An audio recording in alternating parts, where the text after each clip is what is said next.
নমস্কার বন্ধুরা, আশা করি আপনারা সবাই সুস্থ আছেন, সুরক্ষিত আছেন এবং খুশিতে আছেন। প্রথমেই আমি আপনাদেরকে আমাদের ইউটিউব চ্যানেলের পক্ষ থেকে সবাইকে স্বাগত জানাই। আপনারা জানেন যে স্বাস্থ্যসাথী প্রকল্পে ভেলোরে বিনা পয়সায় ক্যাশলেস চিকিৎসার সুযোগ দিয়েছে পশ্চিমবঙ্গ সরকার।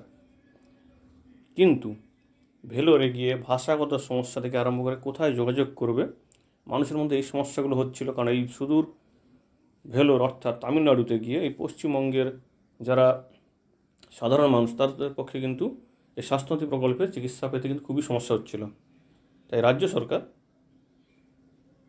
ভেলোরে একটা অফিস করার চেষ্টা করেছিল এবং সেটা সফলও হয়েছে। এখন অফিসও করা হয়েছে, সেখানে সরকারের প্রতিনিধিও থাকছে। সেটা কোথায়, আপনি ভেলোরে গিয়ে কোথায় যোগাযোগ করবেন, এই ব্যাপারে কোথায় হেল্প পাবেন, এই বিষয়গুলো নিয়ে আমি আপনাদের সঙ্গে আলোচনা করব। আশা করি আপনারা সম্পূর্ণ ভিডিওটি দেখবেন। সেই সঙ্গে আমার অনুরোধ, যদি আপনাদের আমাদের ভিডিওগুলি ভালো লেগে থাকে তাহলে প্লিজ ভিডিওগুলোকে একটু লাইক ও শেয়ার করুন আপনার বন্ধুদের মধ্যে, যাতে তারাও এই গুরুত্বপূর্ণ খবরটি জানতে পারে।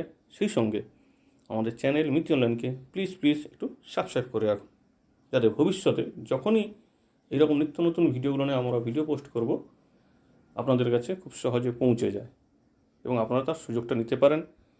আমি একটু বলে রাখি, আজকে শুধুমাত্র স্বাস্থ্যসাথীর অফিসের ব্যাপারে আমি আপনাদেরকে বলবো যে কোথায় গিয়ে আপনি যোগাযোগ করবেন, কোন অফিসে যোগাযোগ করবেন, কার সঙ্গে যোগাযোগ করবেন, এই ব্যাপারগুলো নিয়ে। কিন্তু পরে আমি স্বাস্থ্যসাথী প্রকল্পে ভেলোরে বিনা পয়সায় চিকিৎসা পেতে হলে কীভাবে রেজিস্ট্রেশন করবেন বাড়িতে বসে অনলাইনে, সেটা নিয়ে আমি ভিডিও করব। আপনারা আশা করি চ্যানেলটিকে একটু সাবস্ক্রাইব করে রাখবেন, যাতে আপনারা ওই ভিডিওগুলো খুব সহজে দেখতে পান। এবং তামিলনাড়ুর ভেলোর অর্থাৎ ক্রিশ্চিয়ান মেডিকেল কলেজে প্রতি মাসে কিন্তু প্রচুর রুগী যায় পশ্চিমবঙ্গ থেকে। মোটামুটি ভেলোরগামী প্রায় যে ট্রেনগুলো বেশিরভাগই আমাদের কিন্তু পশ্চিমবঙ্গ থেকে রোগী যায়, কারণ ওখানটায় চিকিৎসা ব্যবস্থাটা অনেকখানি উন্নত এবং সেই ভেলোর এখন কিন্তু স্বাস্থ্যসাথী প্রকল্পের আওতায় চলে এসেছে। এবং এই ভেলোর দেশের দ্বিতীয় চিকিৎসা প্রতিষ্ঠান। এবার দেখা যাচ্ছে যে ভেলোরের উল্টো দিকে রয়েছে একটা বাঙালি পাড়া, সেখানকার একাধিক সাইবার ক্যাফেতে খোলা হয়েছে কাউন্টার, অর্থাৎ পশ্চিমবঙ্গ থেকে আসা রোগীরা স্বাস্থ্যসাথী পরিষেবা পেতে এই কাউন্টারগুলোতে যোগাযোগ করতে পারে। এবং হাসপাতালের ভেতরেও একটা অফিস খোলা হয়েছে, যেটা আউটডোরে G17 কাউন্টারে, অর্থাৎ হাসপাতালের ভেতরে গিয়ে আপনি আউটডোরে যে G17 কাউন্টার আছে সেখানটায় গিয়ে এই প্রকল্পের অর্থাৎ হেল্প অফিস দেখতে পাবেন। এখনও পর্যন্ত এই প্রকল্পটা শুরু হওয়ার পরে, অর্থাৎ স্বাস্থ্যসাথী প্রকল্প ভেলোরে শুরু হওয়ার পরে প্রায় 200 জনের বেশি মানুষ এখানে গিয়ে সুবিধা পেয়েছে এবং 50 জন ইতিমধ্যে কিন্তু চিকিৎসা করে ফিরেও এসেছে। স্বাস্থ্যসাথী যে প্রকল্পের সুবিধা সেটা নিয়ে স্বাস্থ্য দপ্তর সূত্রে বলতে গিয়ে বলছে যে মাস 3 আগে স্বাস্থ্য প্রকল্পে অন্তর্ভুক্ত হয় বাঙালির অন্যতম পছন্দের ভেলোরের এই চিকিৎসা প্রতিষ্ঠান। তারপর থেকে স্বাস্থ্যসাথীর মাধ্যমে চিকিৎসা পরিষেবা পেতে সেখানে দিন দিন ভিড় বাড়ছে রাজ্যের রোগীদের। সাধারণভাবে কোনো সরকারি প্রকল্পের সঙ্গে ক্যাশলেস চুক্তিতে আবদ্ধ হয় না ভেলোর। তা সত্ত্বেও আমাদের রাজ্যের অনুরোধে স্বাস্থ্যসাথী প্রকল্পে ক্যাশলেস বিমার জন্য ভেলোর রাজি হয়েছে। এইটা নিয়ে যাতে সমস্যা না হয় পরে, অর্থাৎ কমিউনিকেশনে যোগাযোগের না সমস্যা হয়, তার জন্য এই পশ্চিমবঙ্গ থেকে একজন সরকারি প্রতিনিধি যাবেন।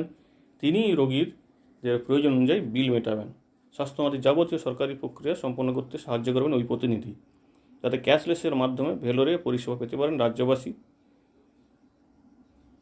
রাজ্যের প্রতিনিধি মুজাম্মেল আহমেদ বলেন যে প্রধানত জটিল ক্যান্সার আক্রান্ত রোগীরা বেশি আসছেন। এছাড়াও নিউরো এবং হার্টের সমস্যা নিয়ে বহু মানুষ স্বাস্থ্যসাথীর সুবিধা পেতে নাম লেখাচ্ছেন। আমরা পরিষেবা দেওয়ার জন্য 200% চেষ্টা করব। তাই বন্ধুরা, আপনারা যদি নিজেদের কেউ হয় অথবা পাড়া প্রতিবেশী আত্মীয় স্বজন যদি কেউ ভেলোরে যায়, তাদেরকে এই ভিডিওটিকে শেয়ার করবেন এবং তাদেরকে আপনারাও বলবেন যে ভেলোরে গেলে তারা কোথায় যোগাযোগ করবে। আমি ঠিকানাগুলো আরেকবার বলে দিই, যে ভেলোরের উল্টো দিকে বাঙালি পাড়ার সাইবার ক্যাফেগুলোতে এবং আউটডোরে কাউন্টার 17-তে এই প্রকল্পের হেল্পলাইন অফিস খোলা হয়েছে। আশা করি আপনারা বিষয়টি বুঝতে পেরেছেন। এবং এই যে প্রকল্পের জন্য, অর্থাৎ ভেলোরে গিয়ে স্বাস্থ্যসাথী প্রকল্পের সুবিধা পেতে কোথায় যোগাযোগ করতে হবে, কী করতে হবে এটা নিয়ে তো আমি আপনাদের বললাম, কিন্তু বাড়িতে বসে কীভাবে আপনি রেজিস্ট্রেশন করুন সেটা নিয়ে আমি পরবর্তীতে ভিডিও আনবো। আশা করি আপনার চ্যানেলটি সাবস্ক্রাইব করে রাখবেন এবং আমাদের চ্যানেলটি দেখতে থাকবেন, তাহলে আপনারা ভিডিওটিও সুবিধা নিতে পারবেন। ধন্যবাদ ভিডিওটি দেখার জন্য। সবাই সুস্থ থাকুন, ভালো থাকুন।